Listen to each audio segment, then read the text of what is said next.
And good morning. We are back here on KFYO Mornings. Dave King, Matt Martin at your service at 7:08 a.m.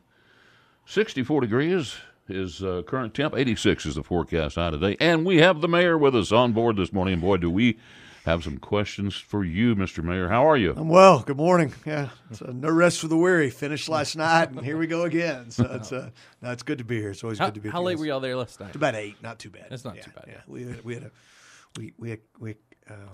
we moved through. We had nearly 690 pages worth of agenda last night, but we were able to move through it in about 3 hours. It was good. Yeah.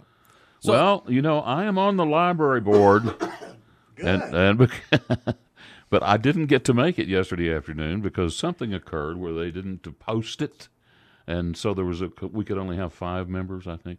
Oh yeah, they didn't post it. So I volunteered to hang back. So did you watch it on TV? I have not. I have not heard anything about it, so that's why I'm anxious for you to. Let's start out with the library. Yeah. What is the deal with the library? So we in work session yesterday afternoon. We had 2 items on work session. One was a sort of a quick budget discussion. And then we spent very important, but we're wrapping that up. But we spent about 45 minutes with talking about the libraries, and we had presentation from the chair of the library board, as well as the interim director of our Lubbock libraries, and we got into a lot of data. We were able to ask a lot of questions about that. We over the last 18 months have used our work sessions to help educate council on different things going on. Yeah. It's hard to put us all in a bus and drive us to all the libraries or drive us to all the water assets. I know everybody has a different opinion on that, and I guess this was brought up by Jeff Griffith originally. Well, Jeff's asked that we talk about it in our planning meetings this year. What is your thoughts about the library and about having maybe too many libraries and the possibility of maybe shutting one down? Or well, I don't know that we've not had any discussions about shutting one down. I do think that the stats board out yesterday, the library that we think about, we grew up with, is a different library today. We have many more citizens access our library for online materials. Well, no doubt about that. Than we do. Well, many more online items checked out. So sort of if you use that terminology, than books checked out, and so.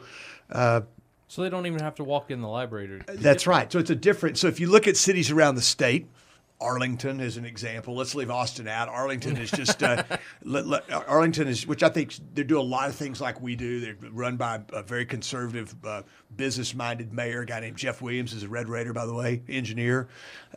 They've just opened a library, this library of the future kind of thing, and so I think it's worth discussion. If you keep doing things the way you've always done them, you'll always get what you always got. That's exactly true. And I think whether it's public transportation, whether it's libraries, community centers, parks, swimming pools, we need to. That's one we got to tee up too. We've got 4 old swimming pools, and they service, but they're open about 10 weeks a year.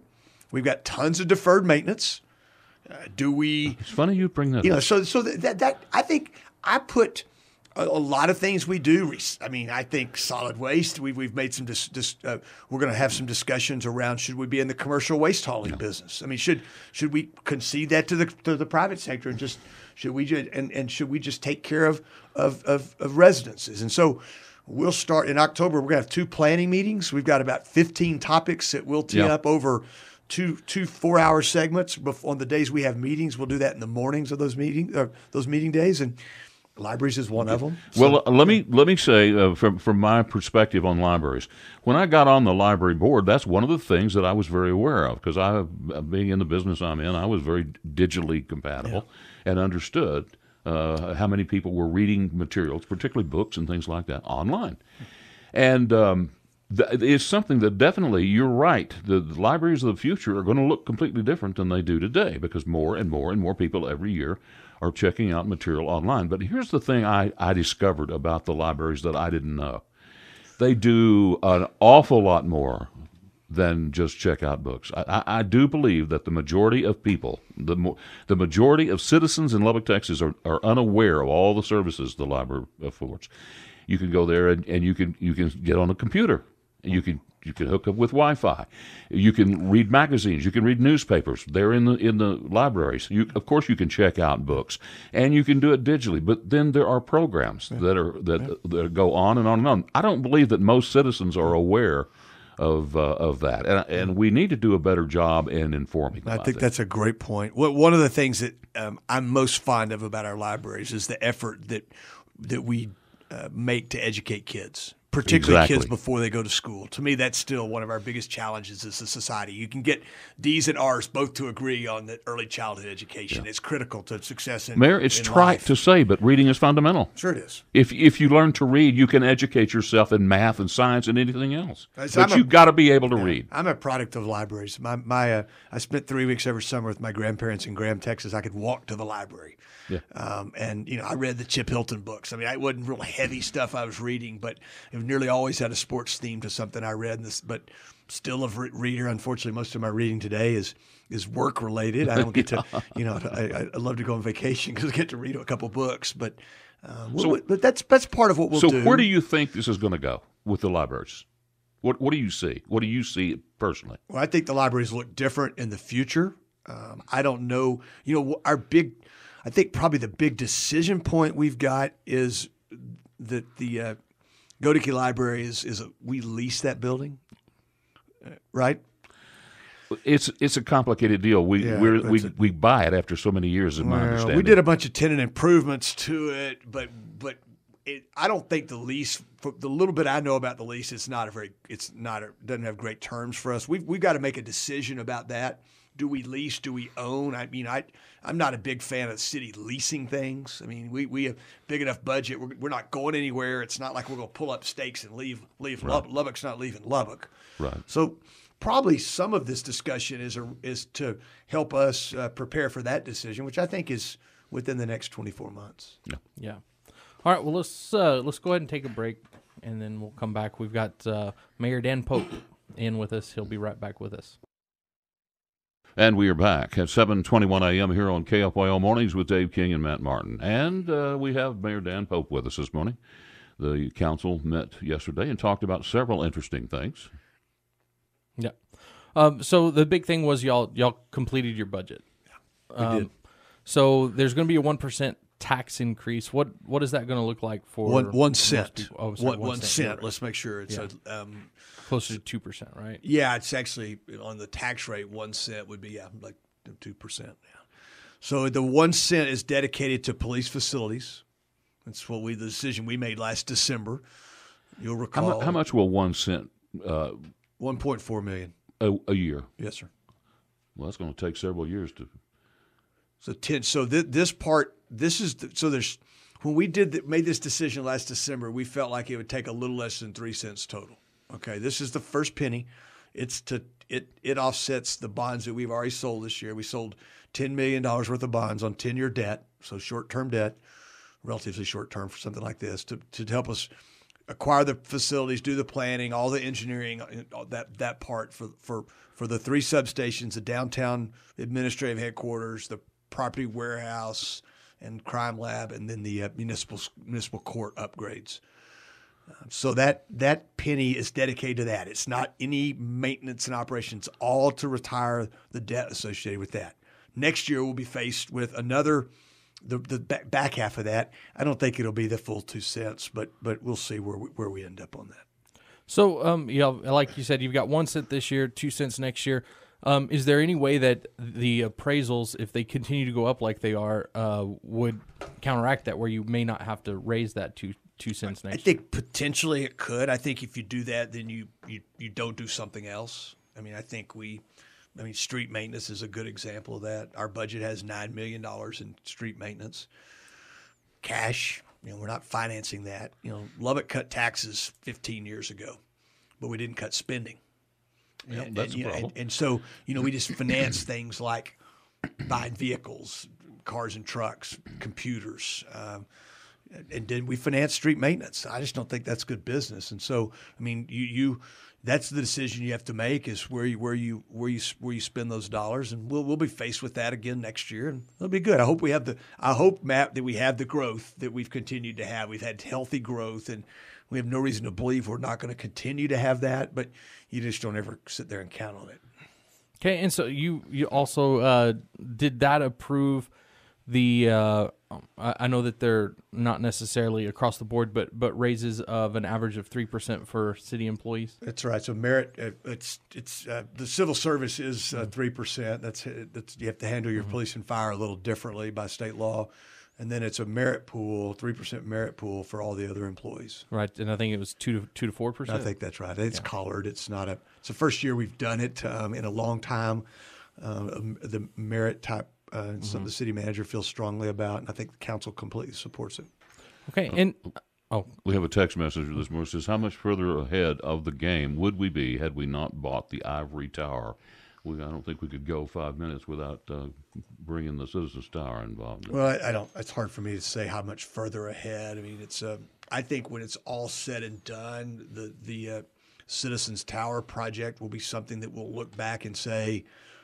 It was a good investment, but my job's to execute on that. I wasn't there when that decision was made. Our job's to bring it in on time and on budget, and that's what we're going to do. And we're going to. That's what Another we'll do. texter says Lubbock needs to add a 5th library.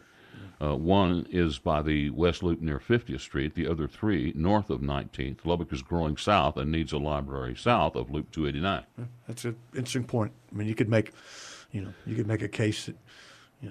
And maybe we think about libraries differently. I'll give you an example. Maybe we combine community centers and libraries. Maybe we do things that think about it a little differently as we go forward. I don't know. I think that's the kind of things we need to put on the table. And another texter says just close down Godeke because it's a questionable location. Although, but it's a questionable location, but it gets tons of use. I think next to Mahon, it's the second most used library we have. Yeah. So we need to ask about scooter sharing. Yeah. Let's do it. So a couple questions. First off, y'all discussed scooter sharing. This bird company just kind of popped up overnight. Did they speak to y'all at all before they put anything out? No. Okay. So that's their business model. It's much like the way Uber comes into a market. It's come in, try to establish a presence. Well, Matt, I want to know what the heck it is. I just saw these scooters sitting around. Can you explain what this is? Sure. Bird's a company it's a West Coast based company. The founder is a former Uber and Lyft guy. It's very well funded with lots of venture, with some names you would recognize. In fact, I saw something that said with their last bit of venture, with their last bit of VC, that the market would capitalize or value the company at around $2 billion. It's hard for me to understand. Well, am I right? These scooters that I saw are just sitting on the side of the street. That's their model. And so how do they make money off of it? It's an app based. It's $1 to get on and ride and 20 cents a minute. What? What, it unlocks them or something? Yeah, you use your app. Oh, okay. And you scan it. And you set your credit card up. It's a little bit like you would use Uber to call something. In this case, you go up to the machine and you can look on your app and see where they're located. Okay, well that makes sense then. Okay, so what we did, do we have time to talk about this before the break? We got about 2 minutes. Yeah. 1 minute and a half. Yeah. Anyway. Well, I guess the scooter share is worth it's bike share, scooter share. It's worth the discussion. Let me start, and we'll see. I mean, we've been working on this. We had a work session in April. The city manager and I have been talking about this for over a year. Bike share has been. We see it all around the country. We see it some places done relatively well. A lot of places have struggled with it. We didn't want to come in and have 8 vendors and bikes of all colors and all kinds of issues. And so we've been working with tech on this. We think that's the right way to go. We will the ordinance that we heard last night on the first reading requires that for them to get a permit from us, they also have to have a permit from an institution of higher learning in our community. So tech, LCUs, Wayland, somebody like South Plains College. We did pass the reading of the first reading of it last night. I'd be glad to talk a little bit more about the details around it if you'd like after the break. Yeah, we'll get that after the break. Okay, we'll do that. We'll be right back after this. It's 7:29 here on KFYO Mornings. Dave King, Matt Martin, and the Mayor. News Talk, 95.1 FM, 790 AM. This is KFYO Mornings. Dave King, Matt Martin, and Mayor Dan Pope. At your service this morning. So we were talking about ride sharing, and you told us a little bit about kind of how it's working during the breaks.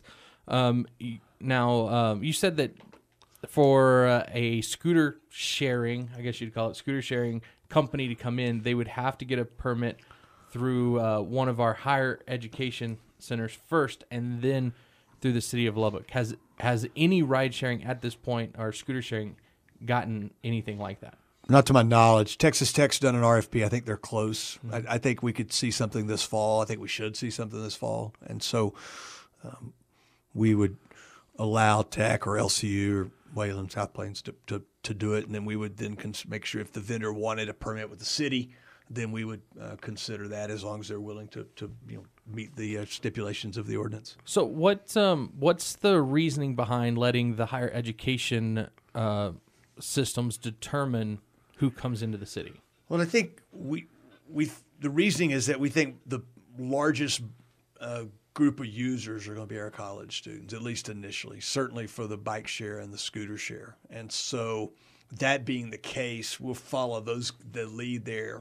Second is as we look at the way it's happened around the country and the state, particularly in college towns, this seems to be the best model, that you want to find a way to be in partnership with the university instead of both doing your own things. We don't have enough demand, at least yet, for 4 or 5 different of these companies to come in. We'd end up with a mess. We'd have these scooters in people's front yards. We'd have them in our right-of-ways. And there needs to be at least a bit of a plan. I wouldn't say something controlled. That's not suggesting that's a good idea, but that's at least the reasoning behind it. Okay, so as far as that, you were talking about right-of-ways and everything. Does this new city ordinance, is it going to restrict any type of scooter sharing, bike sharing, anything like that from leaving those in certain places? Well, no, it offers. Well, yes, it does. You can't leave them in the right of way, so you can't park them in the street or on a ADA ramp or something like that. Other than that, the state law takes over, and they can operate on roads with a speed limit up to 35. State law allows them to operate on sidewalks or on the streets. So can they just leave them on the sidewalk and walk away? No. Well. No, they can't. I mean, if they live on a sidewalk, walk away, it blocks somebody's access. The clear line, you've got to have access for ADA. That's a federal requirement. You got these layers of. So no, they're supposed to park them at an intersection or they have these places they call Bird has these places they call nests. They want them to park them in certain areas. Well, there you go. So, yeah, it makes sense. So work to be done around that, and part of the agreement with a vendor is that idea about how they gather them at night and where they reposition them and what their responsibilities are in that. If one gets they're able to tell where they are. So if one is in an area where it's not supposed to be in a private property, they have a certain amount of time to go get it off of that property and get it back into a public area. So as far as Bird right now, until this city ordinance goes through, are they able to continue to work? I mean, are they able to continue to keep their scooters out? That's my interpretation, yes. Okay, and then as long as they don't infringe on the right-of-ways. Yeah. And once the city ordinance goes through, which is potentially 2 weeks, should be, then they'll have to pull them all up, or what happens? Well, the ordinance goes through, then we have to go through the posting period, so there's a little bit of time before it becomes law. Then we would then pause and at that point we would hope that Tech would be to the point of selecting a vendor. We think they would be. Then we would go through the process of, once they've done that, then we would go through the process of contracting with that vendor, and we'd be in business. If Bird was not that vendor, then at that point, then we'd have a different discussion with them. Okay. So another thing that y'all brought up were dogs on patios, and this has to do with a specific restaurant. It came up because a specific restaurant had a patio. Yeah. They were allowing dogs on. And so what exactly did the city council do about that? So state law doesn't allow dogs in restaurants or on patios unless they're service dogs. Local certified service dog. That's a gray area, David. I can't really. I don't know. I can't talk about that. That's hard to answer. I mean, it's just like the same thing the airplanes are dealing with service dogs. Yeah. Well, I got a dose of that. Yeah, I understand. Well, if you've flown any time recently, you have, and so but locally, a city can go in and allow a variance to that, basically. So we've had the first reading of that last night. Here's sort of the facts. It's only for a patio. It's only if the restaurant owner wants to allow dogs on. So they opt into it. Then if they do, then they permit that. It's a one-time permit, which we do an inspection on. And then it allows you to have a dog on a patio. The discussion we had last night was we had a dog owner lover there and thought that the ordinance was a little bit restrictive in that it doesn't allow the dog owner to bring pet treats in to give to the dog. It seems relatively logical, the request. We didn't amend the ordinance last night. We want to make sure that we don't find ourselves in conflict with the state law on this, but we've got several establishments in the downtown Broadway corridor who this is important to them, and so we're dealing with it. Well, I think as far as I'm concerned, if you were talking about certified service dogs, that's a big difference than a dog. They're well trained. And I think people probably wouldn't even have an issue with them being in a restaurant, because certified dogs are really amazing animals. They are. But what we've got now is this wacky deal where people are getting on airplanes with their dog, because it's cheaper to take their dog on an airplane than it is to board them. And they're just dogs. And it's created a real problem. Well, okay, 7:42. Take a quick break, and we'll be back. And we still have way more to talk about than we've got time. But we'll be back in just a flash. News Talk 95.1 FM and 790 AM. This is KFYO Mornings. Dave King, Matt Martin, and Mayor Dan Pope with us this morning. Mayor, we talked a couple of days ago. We'd received some information that the city is looking at considering an ordinance amending article, a certain article about the zoning, the reallocating of certain land use among the various existing zoning districts according to intensity of uses, including amendments of C4, M1, and specific use zoning districts. Now, this got a lot of interest from some people. Now, it was said in this email that we received that you guys were supposed to do a first reading last night. That didn't come off, did it? That's correct. It was originally posted for last night. We were supposed to have posted a public hearing with it, and we did not. So we pulled it. We want to make sure we do it the right way. We'll hear that on October 9th. What is all this about?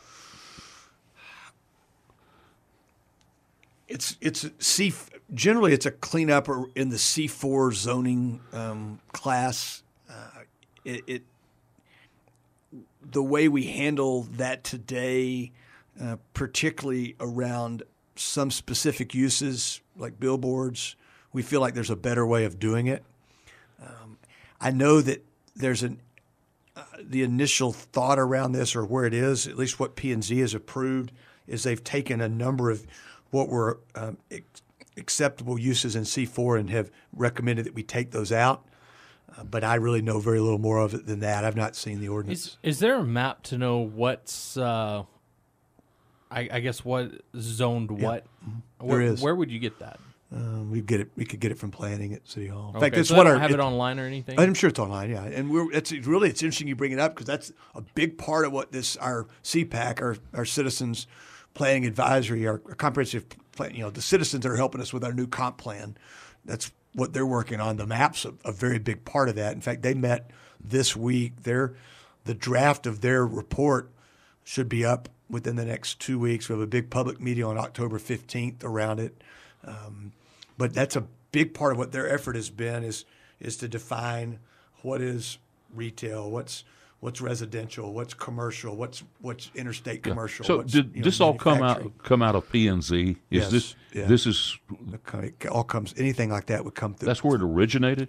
I didn't say it originated there. It may have originated from I think these changes on this, or go back to the discussion we had last time, Dave. I think were around some billboard requests, and frankly, maybe a change in interpretation in our city attorney's office. Well, I think there's going to be a lot of interest from some C4 landowners because they certainly do not wish to see their land rezoned as M1 because it would make it far less valuable. Well, it's not the land that's going to be rezoned; it's their company. So, in other words, if you own a used car lot, the company itself would be changed from it'll be in a C4 area, but they'll be changed to an M1, which makes them what do they call it? Out of Well, they'd be out of compliance, but they would. But they would be grandfathered in. The current use would be grandfathered right. in. But then if they sold the company or if they decided to add an addition to the building or anything like that, that's where the problem would lie. Yeah. I think we probably, as of right now, we just don't know as much about it as we should. And we probably, this is a story, no doubt, that we'll be following. But quickly, I want to ask you about Rager Dykes. Now, they're an employer that employs a lot of Lubbock residents, and it looks like, well, they're headed for a bankruptcy situation. And has there been any concern among the council members of the effects, the detrimental economic effects that this may have on the city? So, thanks for asking the question. I get asked the question all the time. One of the good things about being mayor is you get to cheer for all our businesses. You want everybody to be successful. Sure. And so we don't ever want to see a business fail, particularly one that employs a lot of our citizens. And that's our top concern is the jobs and the impact that any business failing would have on Lubbockites and the workforce. Specifically, this one, Rager Dykes has been a good corporate citizen. They've done a lot for our community. We hate to see that go. I think certainly our economy will feel it a bit. If all of those employees went on the unemployment rolls right away, it still would have I think a 0.2 impact on our unemployment rate. It's not a at a macro level. It's not a hurricane. It's not traumatic. But it's hard to explain that to a family. So we the work that they've done in our downtown, they've done good work down there. If those properties if they were at some point to have to sell those, they would become, I think, very marketable. We would imagine, I would expect that there'll be some going concerns that would come in and buy some of their assets. So some of those employees would have an opportunity to join a new ownership group. Certainly, we have other people that are in that business that could absorb both the business and some of those employees. But that's probably all I need to say about it, other than to say that we want to make sure those people get good jobs, whether it's at Rager Dykes or somewhere else. I tell you, have we about covered everything? Because we are out of time. Yeah, it's good to be here. I look forward to coming back. And as always, if we need to talk about one issue in particular, I'm always willing to call in and talk. Thanks for what you guys do. Great. Appreciate you. Yeah. Mr. Mayor, we appreciate you coming out. We've got to take a break, and we'll be back with more after this.